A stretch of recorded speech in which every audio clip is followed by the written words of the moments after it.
Hello, everyone. Welcome. Today we are together with Christiane Peschek and Lima Ernst. They were our guests at Gate 27 Ayvalık in April and May 2022. So we are here today to listen from their perspective, how their process passed, and also we want to learn about their works, and they will share us about their recent exhibition. So welcome to our event today. Welcome, Christiane and Lima. Hello. It's very nice to see you again after our meeting in May. It's so nice to be together again. So, sorry. So let's start with your listening from you about your work. Like, can you introduce us a little bit about your works? Maybe we can start with Christiane. Okay.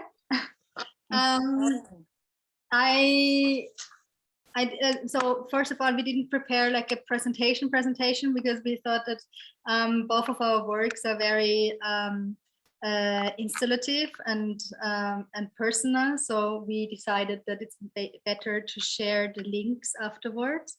So people can really like dive into the works. It's probably a more joyful experience. I am a media artist. I work with mainly with multisensory installations that combine fragrance, sound, frequencies, but also animations and images. And my vision is to find new ways of relaxation on the intersection between like the digital and the physical. Yeah, mainly I get invited from institutions or galleries where I have commissions where I produce retreats that sometimes they are like for the smartphone, like I did a project called Eden in 2020, which is a smartphone retreat, a one-time journey that you can do on your smartphone that uses the language of relaxation and meditation, but with more like uncanny valley input content that also questions our online identities. And this year I had a solo show in Istanbul called Oasis, which is a virtual spa that focuses like on the virtual body. So it's like a post-body spa that is not like usual conventional spas focusing on the treatment of the physical body, but more on our avatars, our profile pictures, our online identities. In this exhibition, it was I created different objects. Some of them were 3D printed, so renderings of possible virtual body shapes, and others were mouth blown out of glass, referring to the 3D objects. And then in the space, they function as vaporizers that vaporize different fragrances, scents, that also stimulate this virtuality. And yeah, we also work together, especially in this Eden project. It was one of the first big collaboration that we did, where Lima was responsible for the sound design. And but yeah, you're gonna talk more about your work then. And that was like the beginning when we decided, okay, that is actually very fruitful, like because we have like a very common vision about also what the body in the virtual time means, and how to deal with this extended body. And that's when we decided, yeah, to make these two exhibitions together that we're gonna talk about afterwards. But maybe now you can talk about your work. Yeah, I'm also like transmedia artist. I mainly work with sound and printed medias, and I'm working with like the idea of creating a new kind of body, or like the expansion of the body's boundaries. And with sound, I'm trying to adapt, like to interpret these for example, body reaction into sound, and also that the sound and the sound installation should react to the body. So it's always an installation of print media and sound installation into relation with the body perception. So it's also when you enter a space that your body reacts to the sound, and the sound installation reacts to you. So it's always this this communicating between the visitors and the art in a way. Yeah, exactly. And So, sorry. So like I think it's really important right now at Zoom. It's very difficult to share a music, but it will be nice if you can share a link to your music that we listened in Ayvalık, because I think it's quite an experience for the audience. When you listen to the music of Lima, you can feel it in your body, really vibrating in your body. I think it's a total experience. So I think it will be nice if you can share on the chat one of your musics on Spotify. And also, can you tell us a little bit more about the Eden project, how you collaborated together in the sound part, especially? Mm-hmm. So Eden was like created like what is it, tree diagram, a decision tree. Decision tree, and there is one side which is darker, more into the uncanny valley, and the brighter side, and yes, and more common way. We worked together with an animation artist, and it was always a bit of like inspiration of the images, and then coming back to the sound and creating the concept of what it means to get into your deeper self in an uncanny way, for example. And this was kind of the inspiration for the sound of the dark side.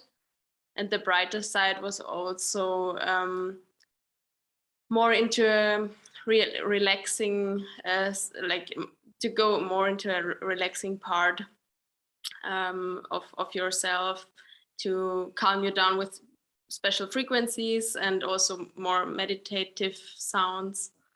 Yeah, the idea was to achieve a state of relaxation that allows you to really let go, at the same time feel the connection that you have with your device, because it was created in a time where it was the first lockdown. Everyone was stuck at home, or everyone suddenly started to do like yoga on the screen, and everyone downloaded like a meditation app or like something to make you focus more. So I was interested in using this hype, but filling it with other content, like more with content of like post-humanism, cyberfeminism, but also like reflecting like our identities at the end of the Anthropocene, but still using this meditative language, because like it was a time, or I think it still is a time where people desperately need to find new ways of reconnecting to themselves, finding ways for relaxation, but still like everyone is kind of more or less addicted to their phones. So we wanted with Eden to offer a solution that doesn't mean offline retreat, but that includes the technology, that includes the device that you spend sometimes 5 to 7 hours per day with in a positive way, and using still a language that everyone immediately connects with relaxation.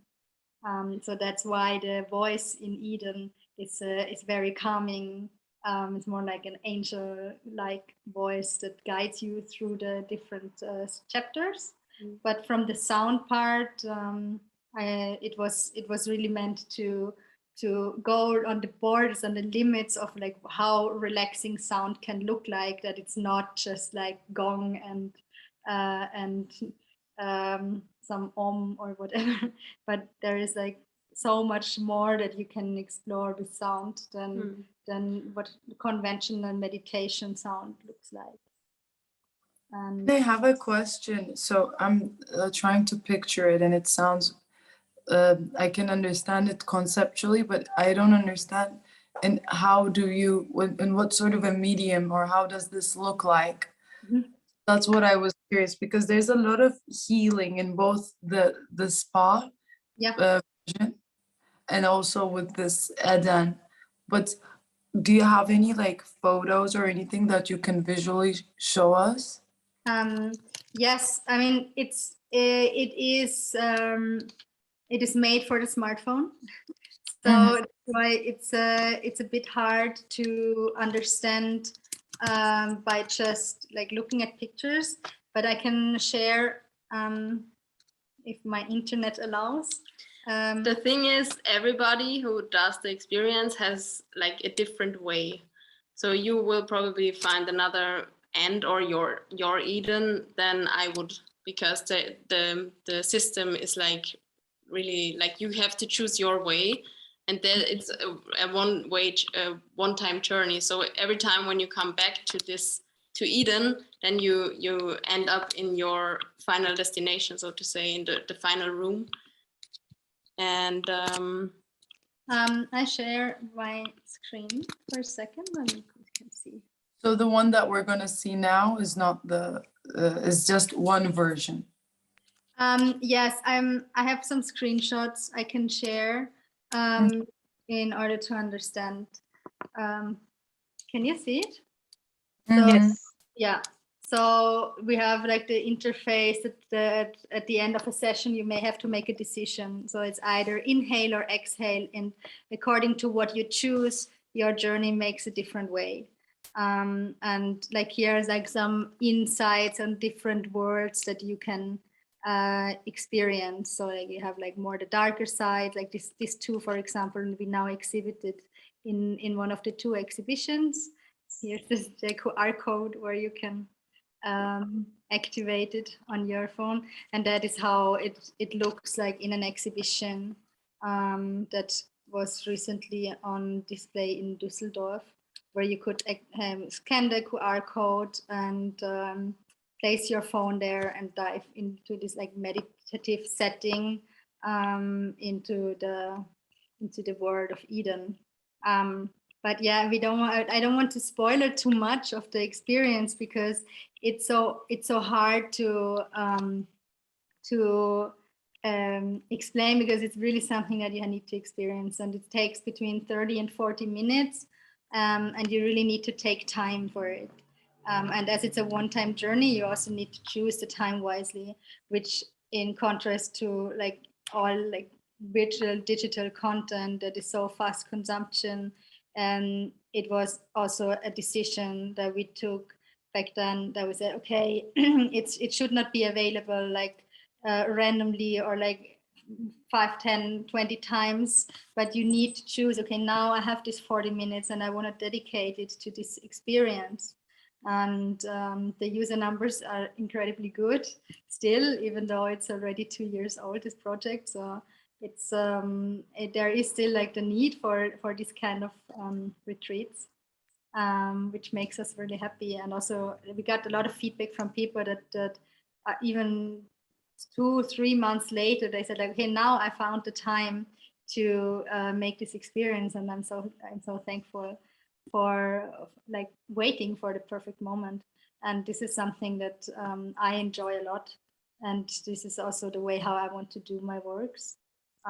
Some people also asked if there is a place where they could stay in their phone, like Eden, right? Yes.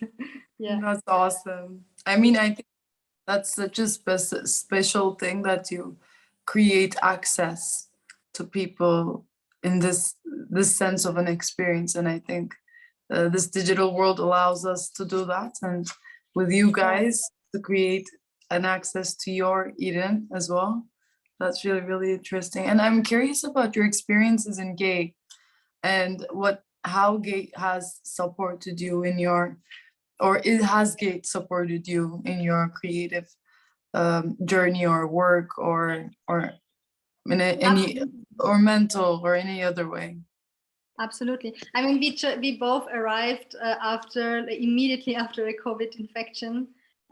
So we were both, like, really not in a very good, healthy and mental state.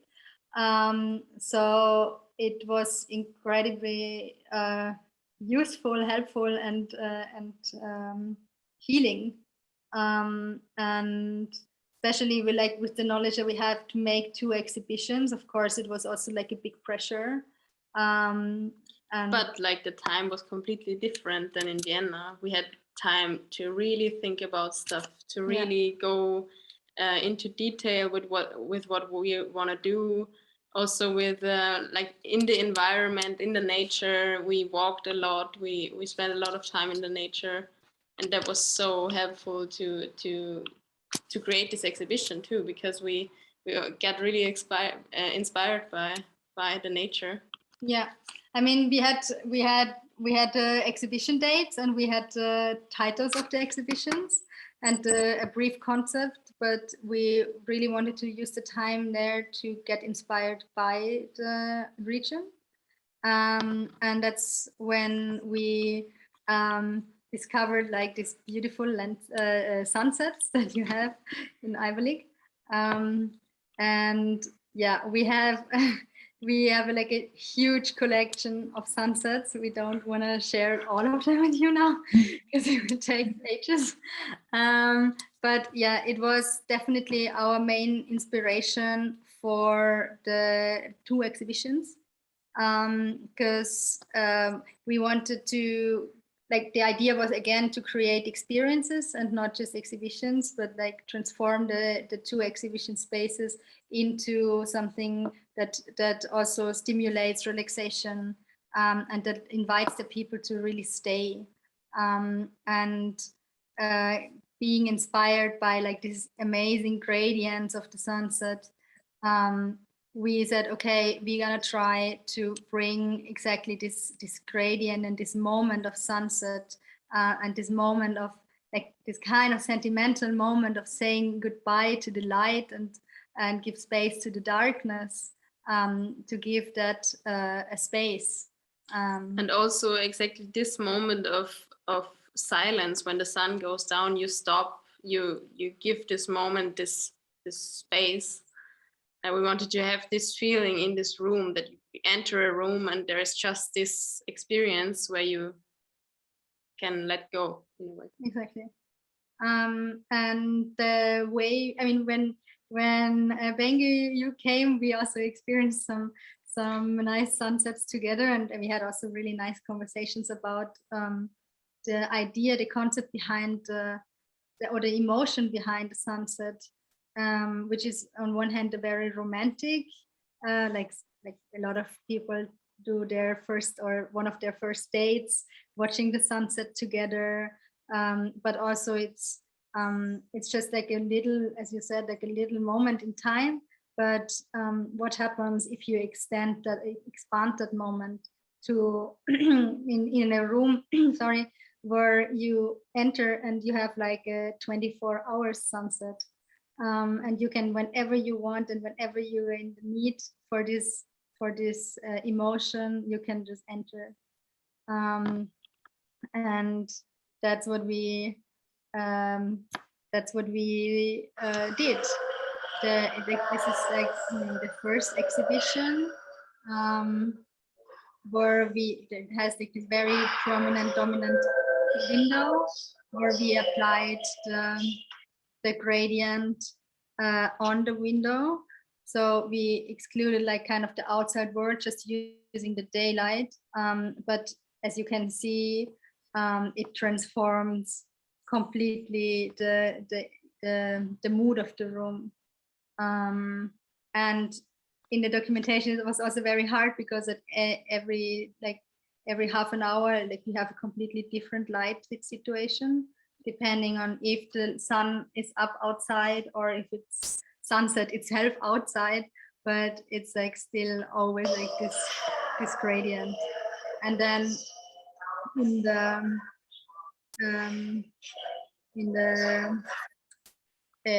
room, in the space itself, we used like the yoga mats, So you had to take off your shoes when you enter. And it had like a clearly marked path where you could walk, and 2 screens facing each other where you could watch one of the sequence of Eden. But this time we decided, because like as you saw in the previous installation of Eden, it was very bright and like, you know, in a white cube and with a lot of light and everything like in cream colors. But this time we decided to take 2 of the darker experiences, like that really like question the self and questions also your existence and facing yourself with your own mortality. And we said it's nice to give space to that emotion as well, and to experiment with the healing potential of your own extinction. And that's why the sunset fits really well, because it's also like this goodbye mood that's like the end or the dawn of your life. It's not the bright sun the bright sun during the day where you are happy and where you are like outgoing, but it's more like an introvert emotion in that space. And in the center, you want to talk about the center work? Yeah, in the center there is a kind of a fountain. It's not a fountain, but it's like a black water in this shell. And under this shell there are body shakers, and through the weight of the water, the whole ground gets into vibration. And when the visitor enters the room, the sound begins to shake the floor, and so is the installation is becoming kind of a body with your presence. And this is like a reference to the screen, which is also kind of we are stuck in it. We are falling into this screen, and we have our identity in the screen. So we have always this connection to our online identity. Yes, and it was the idea to bring this this vibration of or like the mood of what comes sometimes into your body when you're, for example, too long in your virtual virtual self. You sometimes lose your mid or something like this, like say like that. And but the idea was to create this vibration, which comes into the whole as a, like the vibration comes into the whole room, and you can feel this weight of the whole topic in the room, that you can connect with the whole room and feel the vibration in your body from this whole room. Yeah, so it's actually a lot about resonance. Exactly. So, that you get into resonance with the whole experience. Yeah. This reminds me of like these when you go to these like meditative centers where they have these like gigantic gongs. Mm-hmm. They do this like humming and this meditating, but you're taking this to a totally different level where you use human, digital, nature, cyber kind of a. Is there something that you're trying to like what is it that you're trying to catch there? It's it's definitely referring like to like this Techno Shamanism. And also like really the potential, the healing potential of the virtual. Like in other shows where I'm trying to include the Wi-Fi as a medium, like the Wi-Fi itself that has obviously an effect on our body. Like most of the people just want to avoid it, but like what if we create a consciousness for this for these frequencies, then we could probably turn it into something positive, something that could be useful. And the same is with like in this exhibition not, but in others we use also high frequencies or low frequencies that you cannot hear, but you can feel, or that changes the mood of your of your mood. Yeah, and like we experimented a bit with the weight of the water, and we could hear that with the more water was in, the heavier the vibration we felt in our bodies, and there was this technical in a way. Yeah, it was really this sound coming from this shell, and it was like a but in a very technical way. It was it's definitely a lot about like if you look into religion and also the transition of religion and like what people these days believe in, like technology becomes such a big part.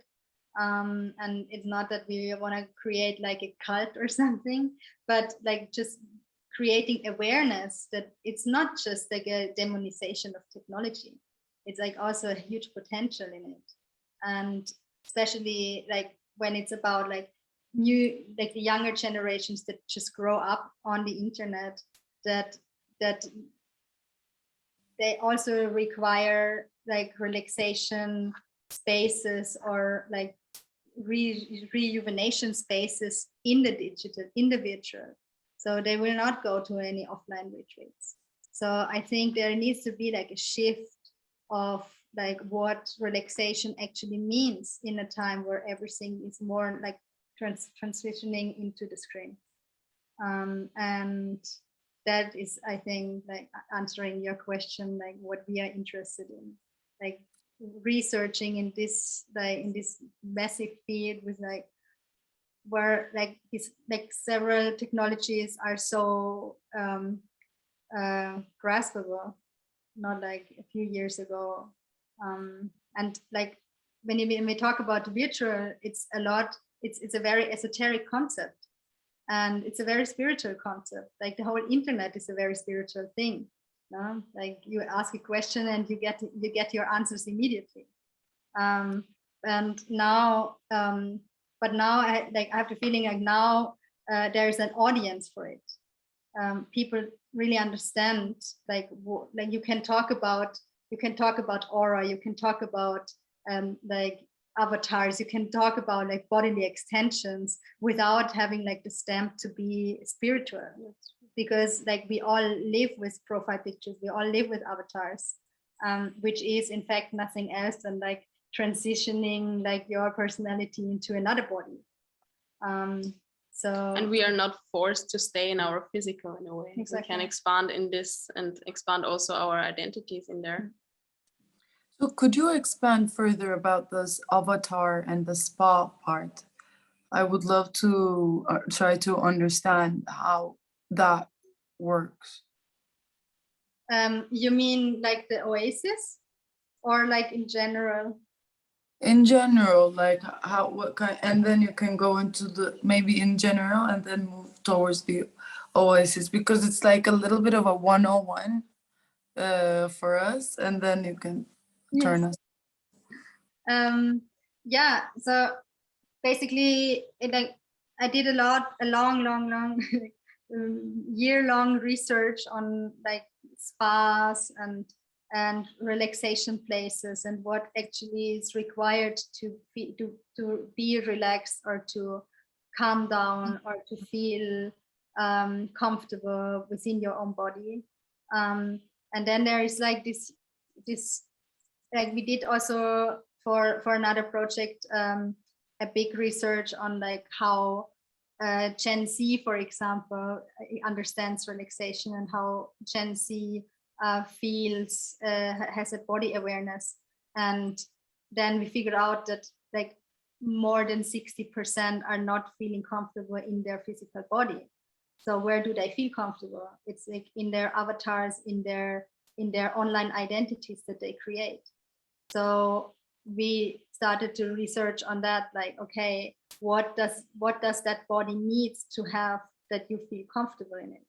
and like how could a virtual relaxation place for this kind of bodies look like, and what is needed for it.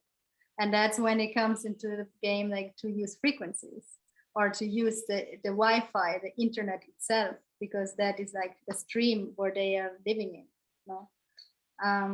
And then from there on, we like I try to combine conventional methods or like natural scents that are used since centuries, since ages for cleaning the body or for preparing the body for like the afterlife.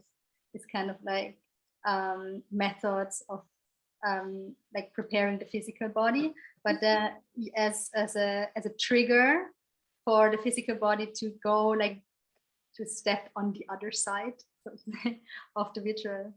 And currently I'm building a virtual spa that will have 2,000 tickets that you can purchase, and then you have access to this virtual spa with like different treatment sections where you can create like your own possible body that of course like can constantly shift, because this is something that is the great potential in the virtual that you have. I mean, you can also train your physical body, but it's a ways more exhausting process than in the virtual. And also you have limits and borders that you actually don't have in the virtual. And one of the most important parts is that there is no gravity. And the absence of gravity when we talk about body is like a very essential one, because it makes you expand in any dimensions which you actually can't in the gravitational world. Yeah, this is very interesting and very exciting. I think where you're heading towards, it's somewhere like where we as humanity, maybe it's a little bit about also this concept of singularity and what the new human is en route to become. And so I would love to hear also a little bit about, I mean, I have obviously thoughts after this conversation about how you will reply me, but I would also like to hear from you, like what sort of future do you envision for humanity in this sense? Oh, one of my favorite questions. I even wrote an essay about that.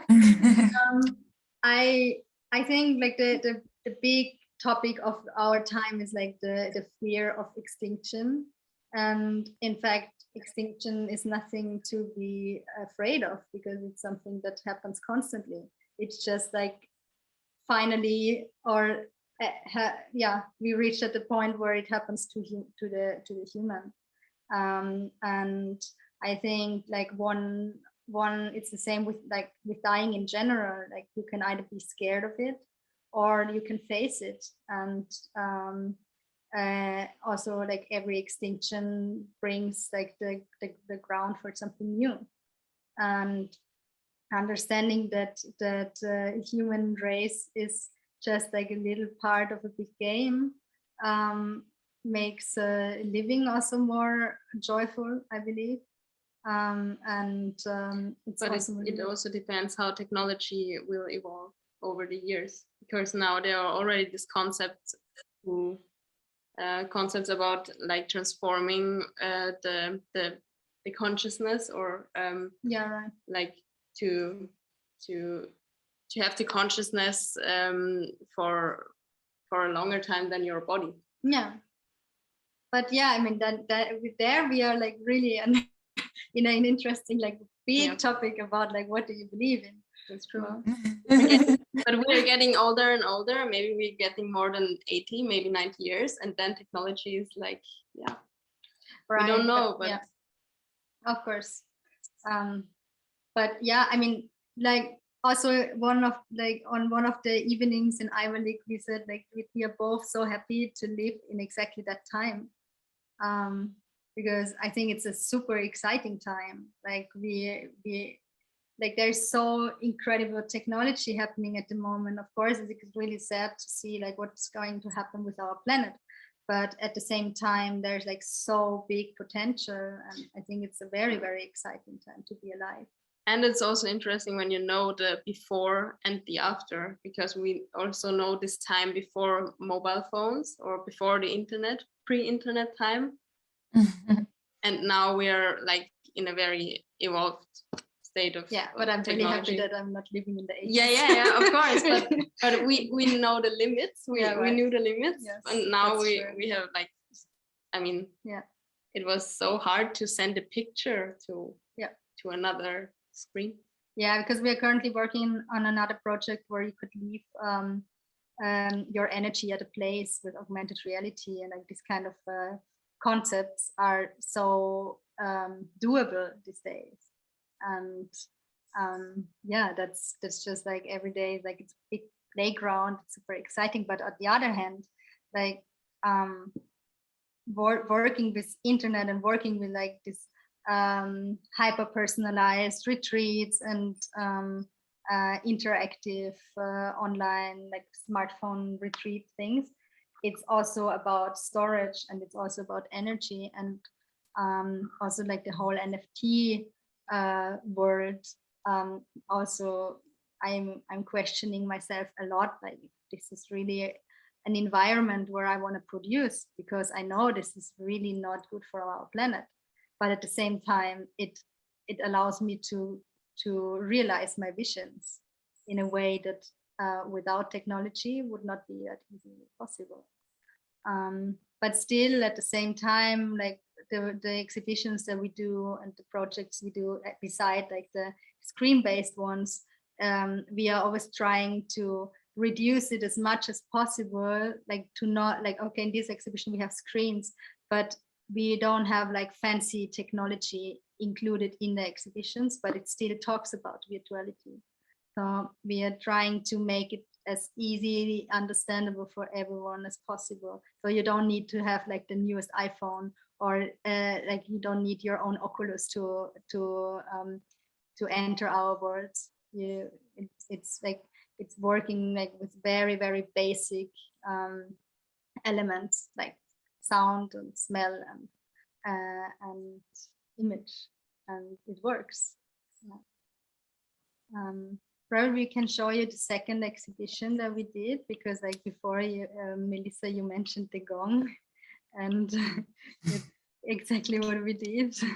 Oh, that's awesome. Yeah. So I'm gonna skip this one and go directly to the second one. Yeah, there's the second exhibition that opened last week is called Total Eclipse, and we really like we produced the whole work from scratch in Ivy. Also using again like the gradient of the sunset to set the mood in the space. And this exhibition is about relation and resonance, because we were both invited to do this duo show, and our work is very similar, but aesthetically it's very, very different. So I usually work with like these pastel colors, like very soft, very, very warm, and Lima's visual language is very contrast based, black and white with like just limited reduced colors. So it was a big challenge, and then we decided to exclude our visual works at all and focus on like what is actually the common ground of us two. And then of course we were thrown back to our relationship, not just like as a romantic couple, but also as two artists working together. And then we talked, of course, like with all the sunset topic already, and like planets, and like what does it actually mean to have like this different, like this planetary constellations. We understood ourselves as like two entities that are like very close to each other, but it's like a very big attraction, but at the same time there will never ever be the moment where we can really touch each other, because then we would collide and it would like just be like the end. But at the same time, if you have like these two shining entities, they are also like shining on each other, and they are reflecting on each other. And that was a concept that was very interesting for us. So we decided to create this like two objects that have like of course like this reference to shamanism, to like the gongs, like the sound that they do, but at the same time it has like this cutouts, which is like kind of like the traces that we leave on each other, and through the light, because they like these are two plates that are standing opposite of each other, and through the light that they shine on each other, they also throw like a shadow, or like they throw this like traces on each other, which is like a very nice metaphor for like what a relation actually is. And just through the light of the other person, it makes you see also these dark sides or these traces, which is a very beautiful concept. And then we applied like this, again, like these body shakers on both of the objects that, like going back to like this Techno Shamanism concept, they produce like a techno beat. They pulse in a very regular beat, panning from left to right, and it's always like dum dum dum dum, and it's very strong. So the impulse comes from one to the other, and with these two together create this beat, which is how it is like in this very rhythmic, very meditative rhythm. Yeah, and it's of course it's about like this. Just if these two entities tune in the same rhythm, then it makes you as a visitor also want to move your body, because it's like you're like grooving in their rhythm, and that is that is us actually. Yeah. That's awesome. And I'm curious, the patterns are different. Is there a reason for that? Yes, because like your traces are like every person has like this individual like fingerprint, like their own stories, like their own ways, like their own history. Yeah. Okay, so that represents your individualities. Exactly. Oh, it's so beautiful. Such a nice story. It's touching. Yeah. It was. Unfortunately, we just had our phones with us, and you can see here like the whole, and you don't really hear the sound because there were so many cars passing. So you really need to be on the place to understand, like to experience like the sound. And the earphones. And yeah, and the exhibition space is divided into two rooms, and in the other room we had, what is there, a better picture? Yeah, here. We wanted to create a space that is like, after this very hard and like very loud beat-based experience, something where you can actually lie down and reflect and relax. On the picture, it looks much brighter. It was way darker, and you had like, again, like this sunset gradient, and so you can lie down, and in the headphones, it's exactly the story that I told you, but in a very poetic way. And it's a female voice that tells you the story, a little bit like a lullaby, that invites you to like really linger on and like go into like this deep relaxation mode, question, like also reflecting on your own relationships that you have with whoever is close to you. And the sound is a bit related to also the speed, because they are also moving, but it sounds very distant. So it comes close. It seems as if it would come closer in the end. And you also could feel the beat of the objects in this room, in the second room. It was a nice experience. Yes. That's awesome. That's awesome. Like I feel like this is separate, but like the residency story getting back to Gate 27 with the works that you do, there was so many alignments with the way you work, the way you choose human and the digital, and then going on and staying in a fully harsh nature. I'm thinking that might have like creating some sort of a different experience. Could you like expand a little bit more? I know we spoke about it a little bit, but like what was the main or the most like best part for you if you were to like say two different things from two different personalities? Two different experiences. For me, it was definitely the time that I had there. It was such a gift to have so much time. Because I have really tight schedule and so many like parallel projects, and it was the perfect place like to, as it's so not connected, like you really need to be with the nature.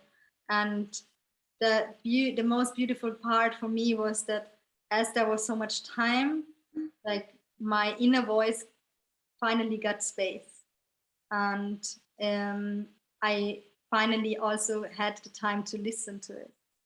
And I think that was also otherwise these shows would never ever like appear like that, because usually like in your everyday life you don't have that much time or patience to really listen.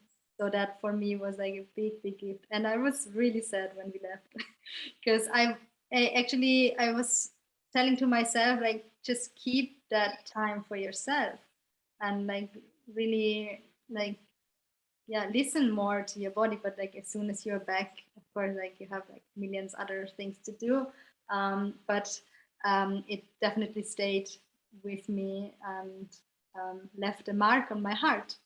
Oh, thank you.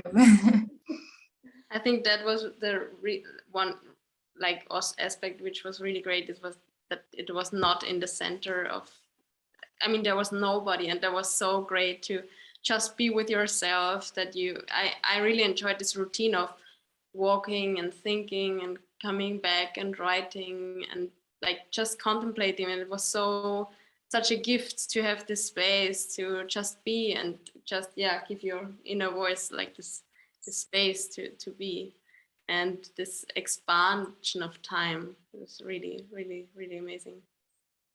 Yes. Awesome. That's awesome.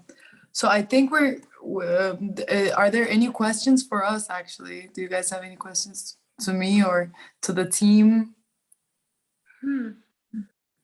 Well, I just want to say thank you again. Yes. Because it's really, I appreciate it so much.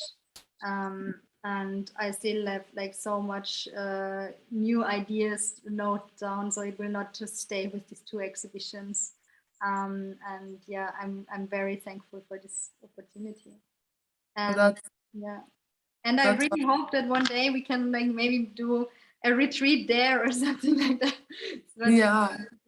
I mean, I think it's really exciting, and I think it's totally interesting to think about like Gate 27 as a potential retreat, or a digital, having its own digital space as a retreat. Or I'm always trying to research and expand how we can create a digital residency that aligns with the physical interaction, but I could not find the right energy setting, maybe, if that makes that correct sense too.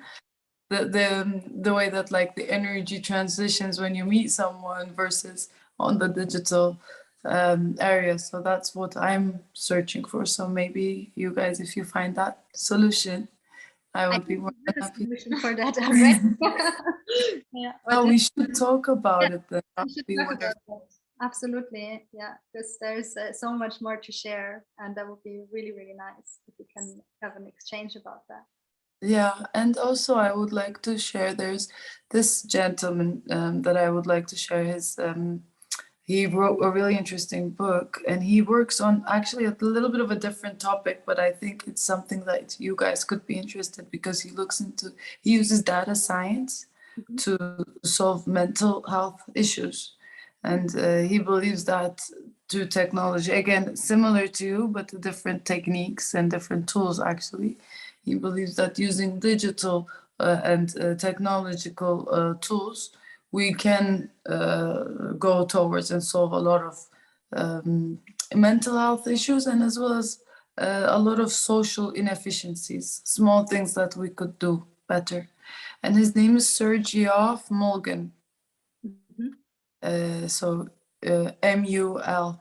You can go in and Google him, and he has a couple of books about it.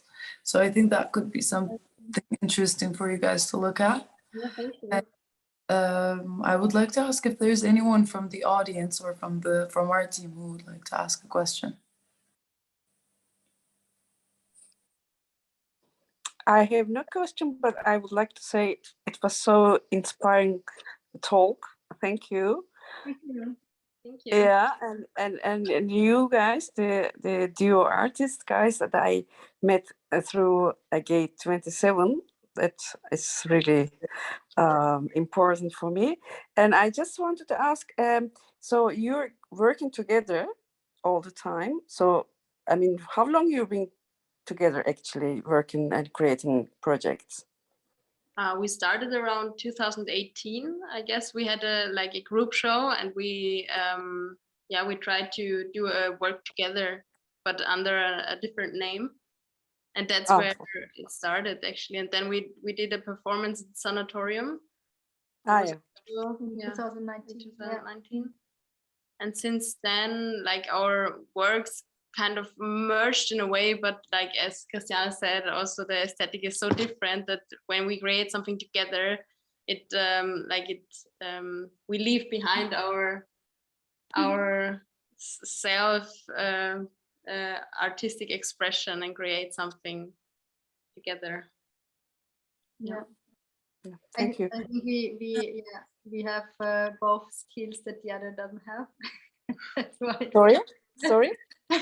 we complete each other very well with skills that we like. Yes, we can see that definitely. Yeah. Yeah.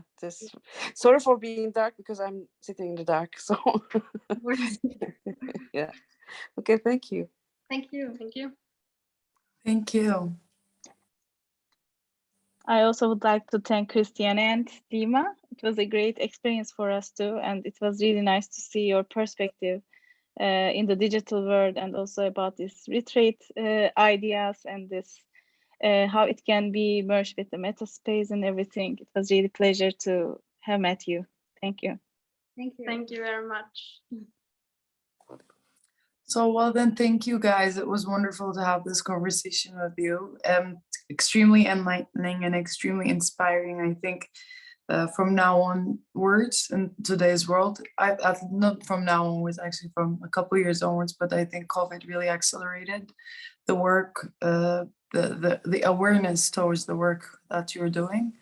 But from now onwards, I think there's going to be a lot more need for the worlds, for the digital worlds you guys are creating, but also for the physical pieces you guys are also making. I think the faster you support for this transition to happen, the easier it will be for us humans to move towards a better world that is with less conflict, with less difficulties, especially in the mental area. So thank you for your work, and thank you for your insights today, and looking forward to speak to you soon.